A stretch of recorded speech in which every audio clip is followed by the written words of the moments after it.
श्रीमद् भागवत गीता सातवां अध्याय। सातवां अध्याय। श्री कृष्णाय नमः। श्री अर्जुनाय नमः। श्रीमद् भगवद गीता सातवां अध्याय। श्री कृष्ण भगवान बोले, हे पार्थ, मुझ में मन लगा करके मेरे ही आश्रय होकर योगाभ्यास करते हुए मेरे स्वरूप का संशय रहित पूर्ण ज्ञान होगा। भगवान श्री कहते हैं कि हे पार्थ, यदि तुम मन लगाकर मेरा ही ध्यान करोगे, मेरे मन को समझोगे, मेरे अंगों को देखोगे, मेरे नेत्रों को, मेरे शरीर को, मेरा ही ध्यान करोगे, तो तुम्हें पूर्ण ज्ञान प्राप्त हो जाएगा। जो मैं तुम्हें समझा रहा हूँ वह पूर्ण ज्ञान मैं तुम्हें सुनाता हूँ, जिसके जानने से तुमको इस लोक में और कुछ जानना शेष नहीं रह जाएगा। सहस्त्रों मनुष्यों में से कोई एक सिद्धि प्राप्ति के लिए यत्न करता है। उन यत्न करने वाले सिद्धों में से भी कोई ही मुझे ठीक जान पाता है। पृथ्वी, जल, अग्नि, वायु, आकाश, मन, बुद्धि और अहंकार, ये 8 प्रकार की मेरी प्रकृति है, माया है मेरी ये। इस प्रकृति को अपरा अचेतन अर्थात जड़ कहते हैं। और हे महाबाहो, इससे दूसरी प्रकृति चेतन है, जिसने संपूर्ण जगत धारण किया है। इन्हीं दोनों प्रकृतियों से सब प्राणी मात्र उत्पन्न होते हैं। ऐसा जानो, यह प्रकृतियां हमसे ही उत्पन्न हुई हैं।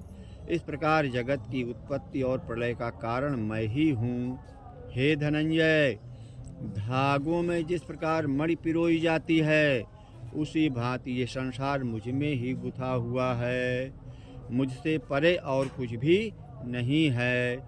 हे कुंती पुत्र, जल में रस मैं ही हूँ, चंद्रमा और सूर्य में प्रभा मैं ही हूँ, सब वेदों में प्रणव मैं ही हूँ, आकाश में शब्द तथा पुरुषों में पौरुष मैं ही हूँ।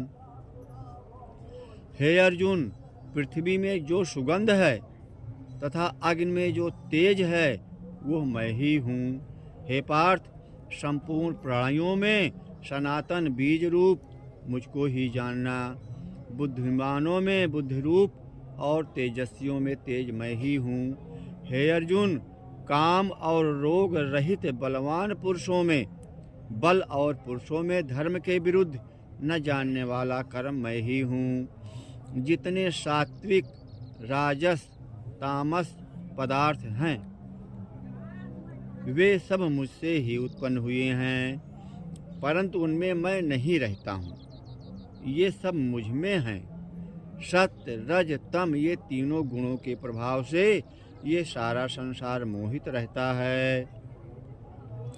इस कारण यह इससे परे मुझ अव्यय परमात्मा को नहीं जानता। मेरी यह गुणमयी और दिव्य माया अत्यंत दुष्कर है। जो मुझको अनन्य भाव से भजते हैं, वे इस माया को पार कर जाते हैं। जो पापी, मूढ़, नराधम माया ने जिनका ज्ञान हर लिया है और आसुरी भाव ग्रहण किए हुए हैं, मुझको नहीं पाते। हे भारत श्रेष्ठ अर्जुन, 4 प्रकार के जीव मुझको भजते हैं। 4 प्रकार के लोग मुझको पूजा करते हैं। कौन? दुखिया, जो बहुत दुखी होता है। जिज्ञासु, जिसकी इच्छा होती कि हम भगवान को प्राप्त करें। जिज्ञासु, ऐश्वर्य की कामना करने वाला। और ज्ञानी, ऐश्वर्य की कामना करने वाला और ज्ञानी, ये 4 प्रकार के लोग मुझके भजते हैं। जिनमें मुझे सदा एकाग्रचित और केवल मेरी भक्ति करने वाले ज्ञानी पुरुष श्रेष्ठ लगते हैं। इन चारों में ज्ञानी पुरुष उनको श्रेष्ठ लगते हैं। क्यों श्रेष्ठ लगते हैं? क्योंकि मैं ज्ञानी को अत्यंत प्रिय हूँ और वह मुझको प्रिय है। यद्यपि ये सभी भक्त श्रेष्ठ हैं, तथापि ज्ञानी तो मेरी आत्मा ही है, क्योंकि वह मुझ में ही मन लगाकर मुझको ही सर्वोत्तम गति मान ले मेरा ही आश्रय ग्रहण करता है। अनेक जन्म के अनंतर ज्ञानी मुझे पा लेता है। ऐसा महात्मा अत्यंत दुर्लभ है, जो सब जगत को वासुदेवमय समझे। अपनी अपनी प्रकृति के नियम के अनुसार मनुष्य भिन्न भिन्न काम वासनाओं के अज्ञान में डूबकर उन फलों की चाहना से अन्य देवताओं के अधीन होकर उनकी उपासना करते हैं। हे अर्जुन, जो भक्त श्रद्धापूर्वक जिन जिन देवताओं का पूजन करना चाहते हैं, उन पुरुषों की उस श्रद्धा को मैं दृढ़ कर देता हूँ। वो इस श्रद्धा से युक्त होकर उस देवता की आराधना करता है। ये नहीं मर्दा करते। भगवान श्री कहते हैं कि किसी भी देवता की पूजा करो, अग्निदेव करिए, चंद्रदेव करिए, सूर्यदेव के नवग्रह करिए, शालिग्राम की, भगवान श्री कृष्ण किसी भी पूजा करिए, सब मैं ही हूँ। मैं उसको भक्त बना देता हूँ, उसका कल्याण करता हूँ।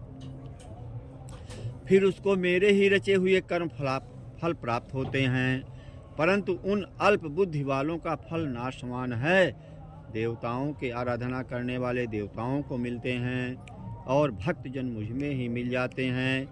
मेरे अव्यय अविनाशी अत्युत्तम स्वरूप को न जानकर मंद बुद्धि वाले लोग मुझे अव्यक्त को व्यक्त देहधारी मानते हैं। मैं योग माया से आच्छादित होने के कारण सबको नहीं देखता हूँ। उसी से मूढ़ लोग अनादि तथा अविनाशी मुझको नहीं जानते।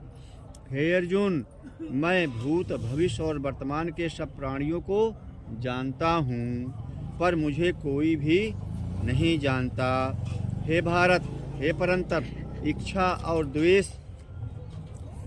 से उत्पन्न होने वाले सुख दुख आदि द्वंद्वों के मोह से जगत के सभी प्राणी भ्रम में फंस जाते हैं। जिन पुण्यात्माओं के पाप नष्ट हो गए हैं, वो पुरुष द्वंद्व के मोह से छूटकर दृढ़ निश्चय करके मेरी भक्ति करते हैं। जो मेरा आश्रय लेकर जन्म मरण के दुख दूर करने के लिए अर्थ प्रयत्न करते हैं, वे पुरुष ब्रह्म आत्मज्ञान और संपूर्ण ज्ञान को जानते हैं। जो अधिभूत हैं, अधिदेव हैं और अधियज्ञ हैं, इन सब में व्यापक मुझे जान पाते हैं। वे समाधिष्ठ पुरुष मरण काल में मुझको जानते हैं। इति श्रीमद्भगवद्गीता ब्रह्मविद्या योग शास्त्रे श्री कृष्ण अर्जुन संवादे प्रकृति भेद योगो नाम सप्तमोऽध्यायः समाप्तः। गंगा मैया की जय हो। 7वें अध्याय का महात्मा सुन लीजिए। श्री नारायण जी बोले, हे लक्ष्मी, अब 7वें अध्याय का महात्मा सुनो। एक पटेल नामक नगर था, जिसमें संपूर्ण कर्ण वयस्क रहता था। वह व्यापार करने को नगर के बाहर कहीं परदेश को जा रहा था। रास्ते में शंकुकर्ण को एक सर्प ने डस लिया, जिससे वो मर गया। तब उसके साथी दाह क्रिया करके आगे को सिधारे। जब लौटकर घर में आए, तब उसके पुत्र ने पूछा, मेरा पिता शंकुकर्ण कहाँ है? तब उन व्यापारियों ने कहा, तेरे पिता को सर्प ने डस लिया था, सो वो मर गया, और यह पदार्थ तेरे पिता का है, सो तू ले ले। पुत्र ने कहा, जिस सर्प ने मेरे पिता को काटा है, मैं उसको मारूंगा। उन व्यापारियों से कहा, चलो वो ठौर मुझे बताओ जहाँ मेरा पिता शंकुकर्ण मरा है। व्यापारियों ने वहाँ ले जाकर खड़ा कर दिया। देखा तो वहाँ एक बामी है, जिसे वो कुदीले से खोदने लगा। जब छेद बड़ा हुआ तो वहाँ से एक सर्प निकला। सर्प बोला, तू कौन है? मेरा घर क्यों खोद रहा है? उस बालक ने कहा, मैं शंकुकर्ण का पुत्र हूँ। जिस सर्प ने मेरे पिता को मारा है, मैं उसको मारूंगा। तब सर्प ने कहा, हे पुत्र, मैं तेरा पिता हूँ। तू मुझे इस अधम देह से छुड़ा और मुझे मत मार। यह मेरा पूर्वजन्म का कर्म था, सो मैंने भोगा। तब पुत्र ने कहा, हे पिता, कोई यत्न बताओ जिससे तुम्हारा उद्धार हो जाए। तब उस सर्प ने कहा, हे पुत्र, किसी गीता पाठी को, ब्राह्मण को घर में भोजन कराओ और उसकी सेवा करो, तो उसके आशीर्वाद से मेरा कल्याण हो जाएगा। तब उस बालक ने अपने घर पर उस नगर में जितने गीता का पाठ करने वाले थे उन सबको बुलाकर श्री गीता जी के 7वें अध्याय का पाठ कराया और उनको भोजन कराया, दक्षिणा भी दिया, पैर भी छुआ। तब उन ब्राह्मणों ने आशीर्वाद दिया।